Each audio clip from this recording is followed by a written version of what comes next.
ایک اور طاقتور سسٹم کی سندھ میں انٹری۔ سندھ میں سب سے زیادہ بارش سکھر میں ہوئی، جہاں 24 گھنٹوں کے دوران بارش کی 4 اسپیل ہوئے، جس میں 297 ملی میٹر بارش ریکارڈ ہوئی۔ بارش سے سندھ کے تیسرے بڑے شہر کا برا حال ہو گیا۔ انتظامیہ پانی کی نکاسی میں ناکام ہو گئی۔ گھنٹہ گھر اور اطراف کی سڑکوں پر کئی فٹ پانی جمع ہے۔ پرانا سکھر، جیل روڈ اور سکھر کے دیگر نشیبی علاقے بدستور زیر آب ہیں۔ تنگوانی، دادو، قاضی احمد، شداد کوٹ، گمبڑ اور کنڈیاروں سمیت کئی شہروں میں طوفانی بارش۔ نشیبی علاقے زیر آب۔ جوہی کے نئے گاج ندی میں بڑا سیلابی ریلا داخل، پانی کی سطح 12 فٹ تک پہنچ گئی۔ چنی، باغو شاہانی اور بہلیل شاہ کے کئی دیہات زیر آب۔ کاچو کے علاقوں کا شہروں سے زمینی رابطہ منقطع۔ پنجاب میں بھی مانسون کی موسلا دھار بارشوں سے جل تھل۔ ایک اٹک کے علاقے پنڈی گیپ میں مکان کی چھت گرنے سے 4 افراد جاں بحق، متعدد افراد زخمی۔ جھنگ میں بارش کے پانی سے بھرے گڑھے میں گر کر کمسن بہن بھائی جاں بحق۔ صادق آباد اور لودھرا میں مکانات کی چھتیں گرنے سے 3 سالہ بچی جاں بحق، 9 افراد زخمی۔ رجحان میں مسلسل طوفانی بارشوں نے نشیبی علاقوں کو ڈبو دیا، نظام زندگی مفلوج۔ سکھر، لاڑکانہ اور نواحی علاقے برسات کے پانی میں ڈوب گئے۔ صوبائی و بلدیاتی حکومت کہیں دکھائی نہیں دے رہی۔ ایم کیو ایم کے اراکین سندھ اسمبلی کا سندھ میں بارش کے بعد ہونے والی مخدوش صورتحال پر اظہار تشویش۔ انہوں نے اپنے ایک مشترکہ بیان میں کہا کہ پیپلز پارٹی کی حکومت ہر سطح پر عوام کے لیے وبال جان بن چکی ہے۔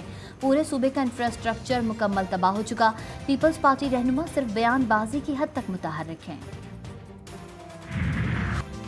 محکمہ موسمیات کی پیش گوئی پھر غلط ثابت۔ کراچی کے مختلف علاقوں میں موسلا دھار بارش سے جل تھل ایک۔ بارش کا سلسلہ جاری ہے۔ محکمہ موسمیات نے سسٹم ختم اور بارش نہ ہونے کی پیش گوئی کی تھی۔ محکمہ موسمیات کے مطابق سرجانی ٹاؤن میں سب سے زیادہ 70.4 ملی میٹر بارش ریکارڈ کی گئی۔ اورنگی ٹاؤن میں 26، گلشن معمار میں 8.6، نارتھ کراچی میں 7.5 ملی میٹر بارش ریکارڈ ہوئی۔ مسرور بیس پر 2، میٹ آفس کے اطراف میں 1 ملی میٹر بارش ہوئی۔ بھارتی ڈیمز میں پانی کی سطح کم ہے۔ 2 لاکھ کیوسیک پانی چھوڑے جانے کی صداقت نہیں۔ پنجاب پی ڈی ایم کے اعلامیے کے مطابق دریائے ستلج، بیاس اور راوی پر قائم بھارتی ڈیمز میں پانی کی سطح گزشتہ سال کے مقابلے میں کم ہے۔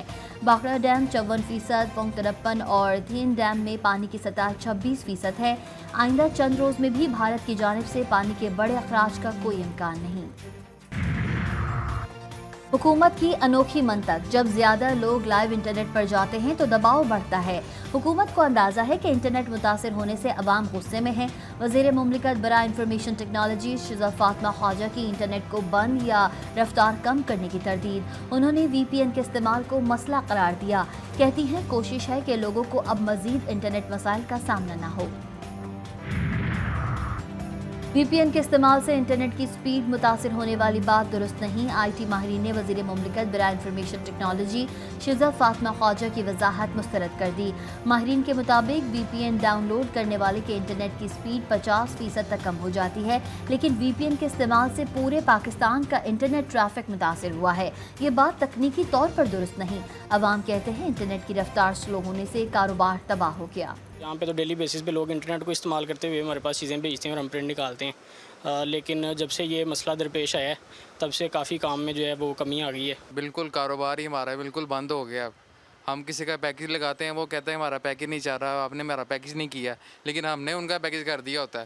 پھر ہم ان کو وی پی این لگا کے دیتے ہیں، وہ پھر انسٹال کرتا ہے، پھر ڈاؤن لوڈ کرتا ہے، پھر ان کا نیٹ آن ہوتا ہے۔ پانی پی ٹی آئی کے ریاست مخالف بیانیے کو پھیلانے میں بھارتی سہولت کاری بے نقاب رؤف حسن کی بھارت کے ساتھ روابط کے چشم کشا ثبوت سامنے آ گئے۔